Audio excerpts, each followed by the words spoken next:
Exit එකක් විදිහට. අපි ලස්සන පාරකින් තමයි මේ පාර යන්න තෝරගෙන තියෙන්නේ. මුලින්ම අපි දැන් කරන්න ඕනේ බයික් එක තෙල් ගහ ගන්න. අපි අද ගමන සගයවෙන්නේ මේ බයික් එක. අපි එනම් බලමු කොහොමද අද අපේ ගමන වෙන්නේ කියලා. අපි ආව ෂෙඩ් එකට තෙල් ගහ ගන්න. අපේ මුළු ගමනම එන්න කිලෝමීටර් 330ක් තියෙනවා. අපි රුපියල් 2000ක තෙල් ගහ ගත්තා.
කරවනැල්ල ටවුන් එකට ඉස්සරහින් දකුණට දැම්මම හැටන් හරහා නුවරඑළියට යන්නත් පුළුවන්. ඒත් අද අපි යන්නේ බුලත් කොහුපිටිය දේදුගල 12 භාග පාර හරහා. මොකද ඒ පැත්තේ ලස්සන දියැලි ටිකක් අපිට බලා ගන්න. Hi guys, දැන් අපි පැය ගාණක් බයිසිකලේ ඇවිල්ලා අපි දැන් මේ ලස්සන තැනක් හම්බෙලා අපි එතනින් නතර කරා. අපි ඉන්නේ හරියට මේ බුලත් කොහුපිටියට යන පාරේ තමයි ඉන්නේ. තව කිලෝමීටර් 7කින් විතර අපි බුලත් කොහුපිටියට ලං වෙනවා.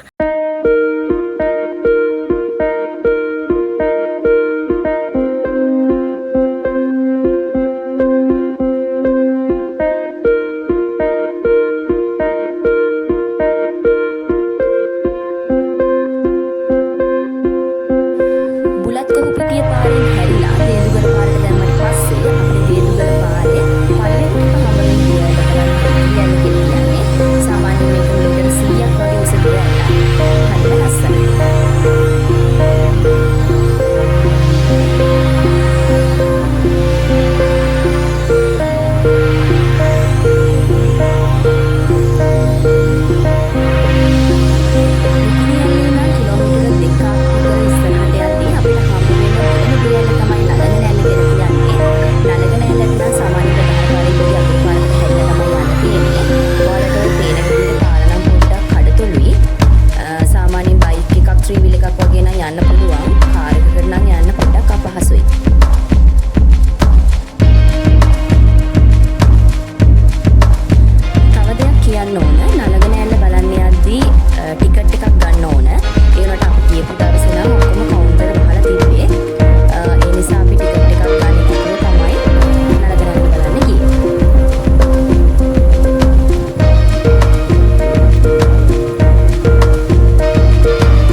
දැන් අපි ඇවිල්ලා තියෙන්නේ නලගනැල්ල බලන්න යන්න. පාර නම් චුට්ටක් සවුත්තුයි. පොඩ්ඩක් කඩතුළු පාරක් තියෙන්නේ. බයික් වලට නම් ඇතුළට දාන්න පුළුවන් වාහන. යතුරුපැදි හැර වෙන කිසිම වාහනයකට ඇතුළට යන්න දෙන්නේ නැහැ. අපි මේ ඉතුරු ටික පයින් තමයි යන්නේ.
රුක්මල් ඇල්ලට.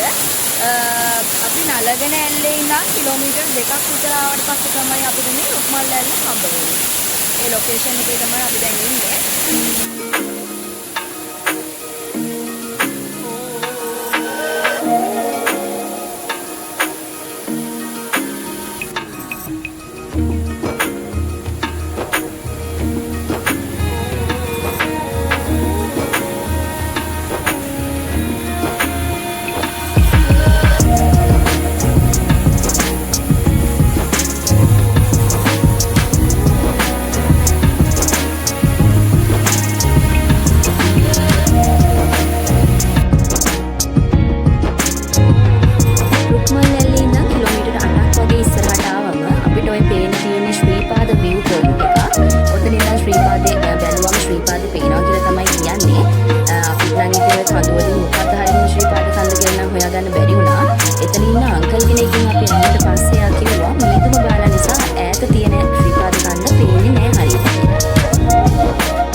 view point එකේ ඉඳලා මීටර 800ක් වගේ ඉස්සරහට ගියාම ඔයාලට ඔය පේන තියෙන්නේ පැලම්පිටිය view point එක.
Hi guys, දැන් අපි මේ ලස්සන පැත්තකට ඇවිදින්නේ මාරම ලස්සනයි මේ පැත්ත.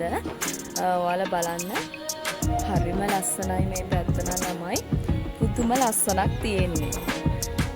මට නම් මෙතනින් එන්න හිතෙන්නෙම නෑ ළමයි. ඒ තරම් ලස්සනයි. හරිම සුන්දරයි.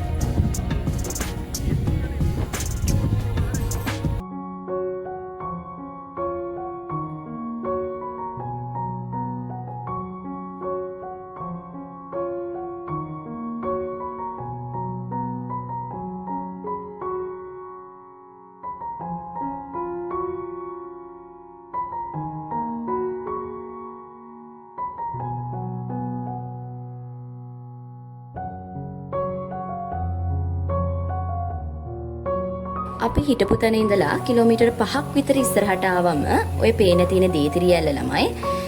දේතිරිය ඇල්ල නම් වැඩි පැහැදිලිව පේන්නේ නැහැ. ගස් වලින් ඔක්කොම වට වෙලා තියෙන යන පාරේ ඉඳලම අපිට බලා ගන්න පුළුවන්. හැබැයි ඒක අපිට වැඩි පැහැදිලිව බලා ගන්න පුළුවන් වෙන්නේ නැහැ. 12 පාගේ පහු කරලෙද්දී අපිට ඔය ඈතින් පේන්නේ අම්බුලුවාව.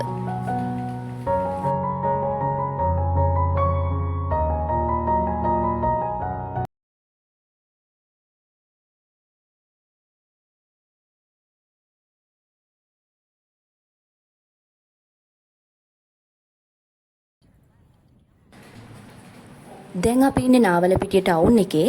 නාවලපිටියෙන් කොත්මලේට ගිහිලා කොත්මලේ හරහා තමයි අපි නුවරඑළියට යන්න හදන්නේ.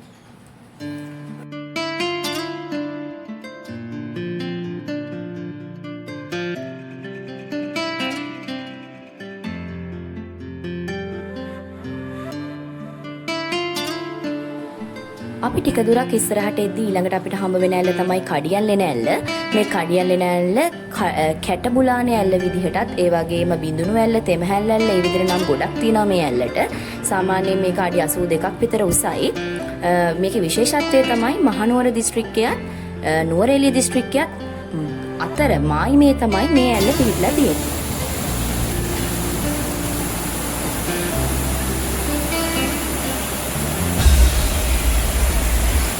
Hi guys, දැන් අපි දෙන්න ඇවිල්ලා ඉන්නේ කඩියල් එන ඇල්ලට. අපි යමු ඒක බලන්න යන්න පුළුවන් උඩ පඩිපෙළ වගේ හදලා තියෙන්නේ. අපි යන් ඒක බලමු.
කරගෙන එද්දී අපි ලස්සන කෙනෙක්ව දැක්කා. බලන්න ඔයාලත් එයාව දැක්කද කියලා?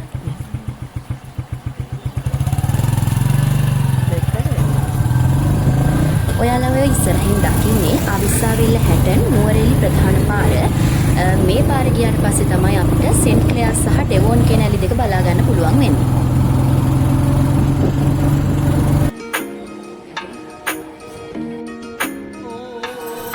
ඔයාලා මේ දකින්නේ ඩෙවොන් ඇල්ල. සාමාන්‍යයෙන් මේක මීටර 97ක් විතර උසයි.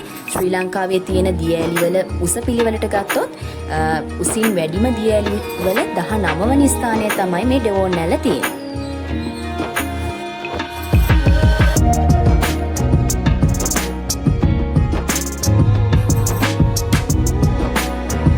ඩෙවොන් ඇල්ල පාස් කරන් පොඩි දුරක් ඉස්සරහට එද්දී අපිට හම්බ වෙනවා සෙන්ට් ක්ලෙයාස් දිය ඇල්ල. ඒකේ සාමාන්‍ය උස මීටර 80ක් විතර වෙනවා. උසින් ගත්තොත් එහෙම ශ්‍රී ලංකාවේ උසින් වැඩිම දිය ඇලි වල 20 වෙනි ස්ථානය තමයි මේ සෙන්ට් ක්ලෙයාස් දිය ඇල්ල තියෙන්නේ. අපි මෙච්චර වෙලා බලපු දිය ඇලි වලින් ලස්සනට පේන view එක තියෙන්නේ සෙන්ට් ක්ලෙයාස් දිය ඇල්ලට.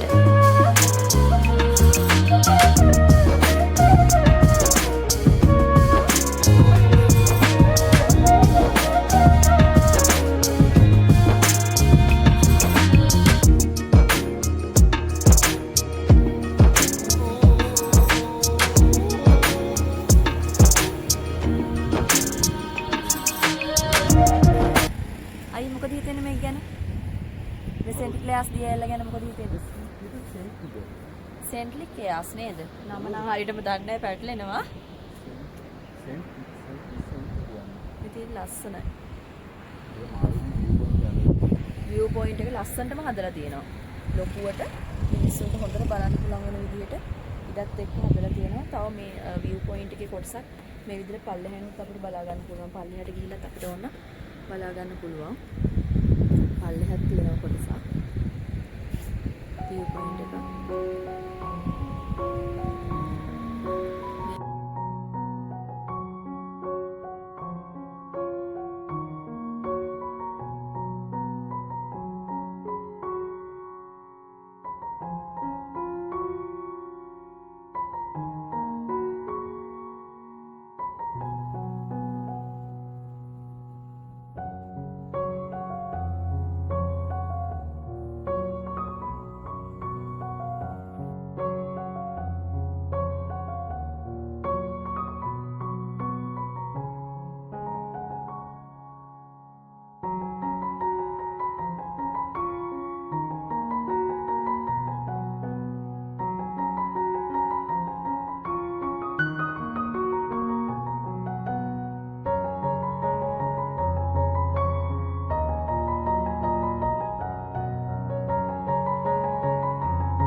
සෙන්ට් ක්ලියර්ස් දියඇල්ලේ ඉඳන් කිලෝමීටර් 18ක් විතර ඉස්සරහට ආවම අපිට හම්බ වෙනවා නානුඔය රේල්වේ ස්ටේෂන් එක.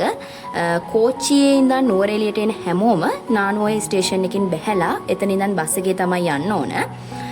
ඒ වගේම මේ නානුඔය ස්ටේෂන් එක කියලා කියන්නේ විදේශ සංචාරකයන්ගේ ආකර්ෂණය ඉතාමත් ඉහළින් දිනාගත්ත තැන.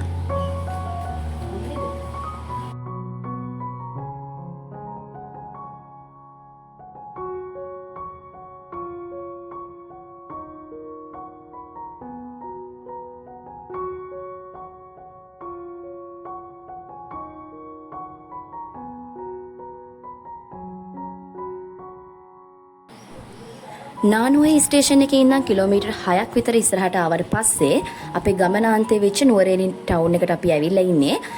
ඔයාලට ওই පේනවා ඇති නුවරඑළිය තැපල් කාර්යාලයේත් පේනවා ඉස්සරහින්.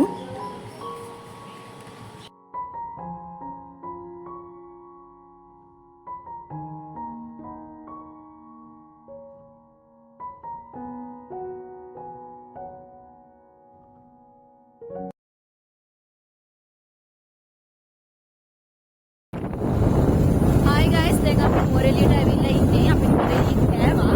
පාන්දරට අපි ටිකක් වටපිටාව ලස්සන බලන්න යන්නේ. මට ඉතින් ගෝරියගේ තමයි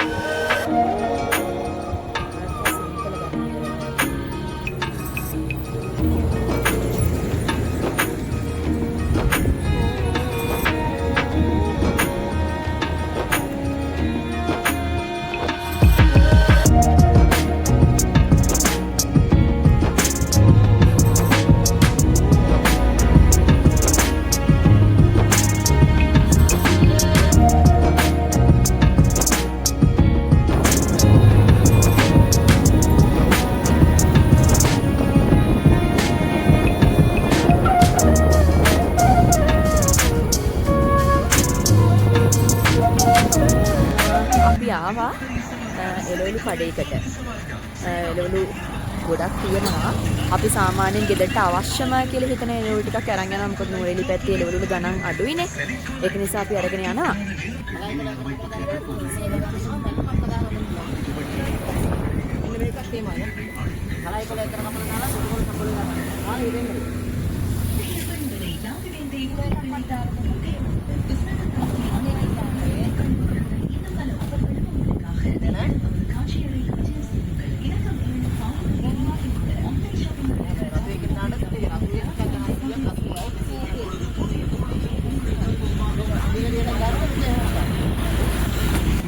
ලීඩ්ස් කොහමද? 500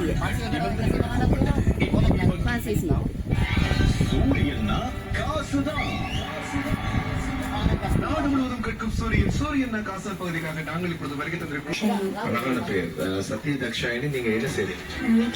இந்த இடத்துக்கு என்ன பேர் சொல்லுங்க? ஓகேமா, நாங்க ஒரு மெசேஜ் கார்டு வந்துரும். நீங்க என்ன ரேடியோ? ප්‍රාබුද நீங்க சூரியன் சொன்னதால நாங்க කිලෝ காசமாக 4000 කිලෝ එකක් ගන්න. ரொம்ப சந்தோஷமா இருக்கு. எதிர்பார்க்கல அவங்க கேட்டாரு.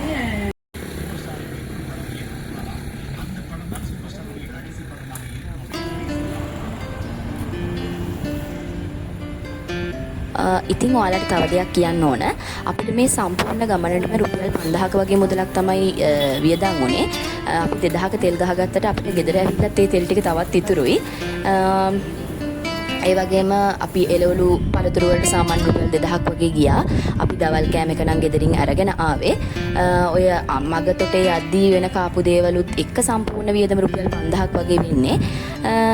ඉතින් ඔන්න ඔහම ට්‍රිප් එක ගියේ.